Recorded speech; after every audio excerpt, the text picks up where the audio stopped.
এমন অনেক রহস্য থাকে যার সমাধান আজ পর্যন্ত হয়নি। 1518 সালের জুলাই মাস, ফ্রান্সের স্টসবার্গে মিসেস ত্রোফোফিয়া নামে এক নারী হঠাৎ নাচতে শুরু করেন। তারপর সেখানে উপস্থিত সবাই নাচতে শুরু করেন। কিছুতেই তাদের নাচ থামছিল না। এক সপ্তাহ পর আরও বহু মানুষ এই নাচের সঙ্গে যোগ দেয়। 1 মাস পর শত শত মানুষ এই অবিরাম নাচে যোগ দেয়। অজ্ঞান হয়ে গিয়েছিলেন কেউ কেউ, বাকিরা ফের নাচতে শুরু করেছেন।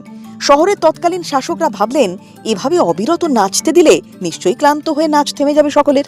তাই তারা শহরের টাউন হলে সমস্ত মানুষের নাচার ব্যবস্থা করে দিলেন। যাদের মধ্যে ক্লান্তি, হার্ট অ্যাটাক, উচ্চ রক্তচাপে প্রাণ হারায় প্রায় 400 জন মানুষ। মাসের পর মাস অবিরাম নাচতে থাকা কোনো ব্যক্তির পক্ষেই সম্ভব নয়। কিন্তু কেন শুরু হয়েছিল সেই নাচ, আজ পর্যন্ত জানা সম্ভব হয়নি। যদিও অনেকে দাবি করেন, বহুদিন ধরে অন্ধকার ও বদ্ধ ঘরে জল আর পাউরুটি খাইয়ে রাখার পর বাইরে ছেড়ে দেওয়া হয় কিছু ব্যক্তিকে, তাদের মধ্যেই এই নাচের ঝোঁক দেখা যায়।